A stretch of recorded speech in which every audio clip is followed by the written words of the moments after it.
Números capítulo 16. En todo este capítulo se nos habla de una rebelión que hubo contra Moisés y Aarón, la rebelión de Coré. Esta rebelión trajo otra, o sea, realmente son dos rebeliones, pero todo nace de este hombre llamado Coré. Dice el texto así: Coré, hijo de Isahar, hijo de Coat, hijo de Leví.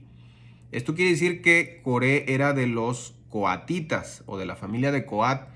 Eran levitas que tenían uno de los cargos más especiales que todos.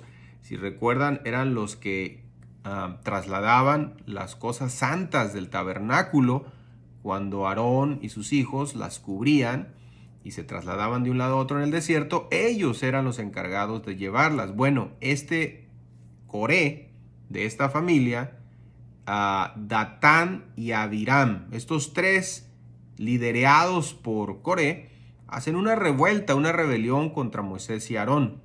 Dice el texto: basta ya de vosotros, les dicen a Moisés y Aarón, porque toda la congregación, todos ellos son santos y en medio de ellos está Jehová. Basta ya de vosotros.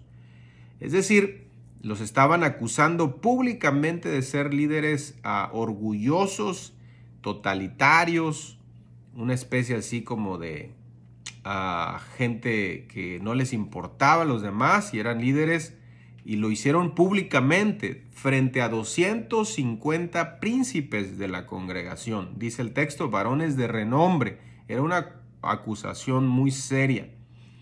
Coré acusó a Moisés y Aarón de orgullo y egoísmo. Cuando oyó esto, nos dicen de los versos 4 al 14, nos da la respuesta de Moisés a esta acusación de Coré y los que lo acompañaban. Lo primero que hace Moisés, se postra sobre su rostro, es decir, primero ora. No sabemos cuánto tiempo Moisés oró, pero fue lo primero que él buscó, la dirección de Dios ante esta crisis. Es lo que hacen los siervos de Dios. No diseñan su estrategia de defensa, sino que van y piden a Dios consejo. Datán y Abiram, estos eran co-conspiradores con Coré, ¿sí? Porque Moisés, después que ora, les lanza un reto, y era de que iban a venir al tabernáculo con incienso y que Dios iba a escoger realmente quién era el líder. O sea, Moisés dijo: vamos a dejarle esto a Dios, busquemos a Dios y que Dios decida. Pero Datán y Abiram ni siquiera contestaron a Moisés. Fíjense la rebeldía que había, ni siquiera dijeron sí, está bien, no contestaron ni vinieron. Datán y Abiram, en su lugar, lo acusan. Dice: nos has traído para hacernos morir en el desierto. Como si Moisés hubiese hecho un complot junto con Aarón para traer a todo el pueblo a matarlos. Mire qué ridículas las acusaciones. Bueno, de los versos 15 al 19, Dios reafirma Moisés reafirma su desafío. En los versículos anteriores no había dicho los detalles, pero aquí sí los dice. De los versículos 15 al 19, les dice a Coré y a los que con él estaban: tomen cada uno su incensario, poned incienso en ellos, y vengamos al tabernáculo delante de Jehová, y que sea Dios el que decida quién va a estar al frente. Un incensario es digámoslo así, una olla de metal que se usa para quemar incienso, y se usaba en el culto sacerdotal a Dios. Dado que Coré y sus compañeros cuestionaron el derecho de Moisés y Aarón de dirigir a la nación y querían ser parte del sacerdocio, bueno, Moisés le dice: ok, vengan ustedes como si fuesen sacerdotes, y si Dios acepta ese incienso, ya está, ustedes serían los que van a gobernar, los que van a continuar. Mire que Moisés no estaba peleando ningún puesto, simplemente decía pues que Dios decida. La segunda parte de este capítulo, de los versos 20 al 40, es un capítulo muy largo.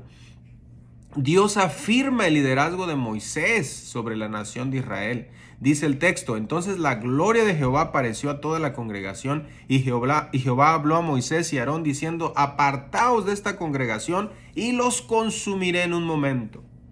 Dios decidió hacer rápidamente su elección. Él no esperó. Inmediatamente que ellos hicieron esto de los inciensos, Inmediatamente Dios decidió y dijo: es Moisés, y a todos los demás los voy a matar. Y de hecho les dice a Moisés y Aarón: háganse a un lado para que no salgan heridos. Pero ahí vemos el corazón de pastor y de amor de Moisés y Aarón, que interceden por ellos. Entonces Jehová habló a Moisés diciendo: habla a la congregación y diles que se aparten de Coré, Datán y Abiram. Dios primero quería destruir a toda la nación, pero por la intercesión de Moisés y Aarón, Dios decidió solo consumir a estos rebeldes. Así que se abre la tierra y se traga a Corén, Datán, Abiram junto con sus familias. Este fue el juicio. Y con respecto a los otros 250 que siguieron a Coré, salió fuego de delante de Jehová y consumió a los 250 hombres. Parecía que ya se terminó esta revuelta, esta rebelión, pero no. En la tercera parte de este capítulo, de los versículos del 41 al 50, se nos habla de una segunda rebelión y dice: el día siguiente toda la congregación de los hijos de Israel murmuró contra Moisés y Aarón. Pobre Moisés y Aarón, yo creo que ya esperaba que los problemas habían terminado con la muerte de Coré, pero no, continuaron.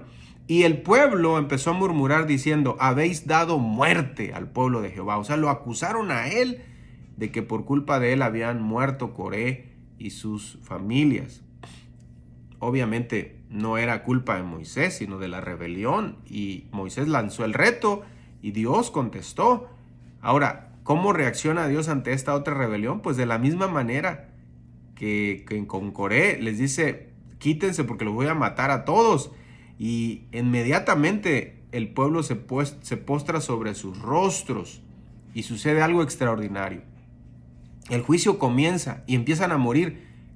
Una versión dice una plaga, otro dice la mortandad, y empezaron a morir, de tal manera que Moisés le dice a Aarón: ve por un incensario, ponle fuego del altar y corre en medio del pueblo, porque Aarón era el que ofrecía los sacrificios de expiación. En otras palabras, iba a interceder con ese incensario, y corrió y se puso entre los muertos y los vivos mientras estaban cayendo los vivos muertos, imagínense. Y cuando llega en ese punto donde se pone en medio, entonces dice que la mortandad se detuvo. 14,700 personas murieron, sin contar las que perdieron la vida por causa de Coré. El pecado de rebelión es duramente castigado. Esto nos tiene que hablar del carácter de Dios, que Dios es un Dios de orden, Dios es un Dios sabio, y Él no va a compartir la gloria con nadie, ni va a dejar que nadie decida por Él.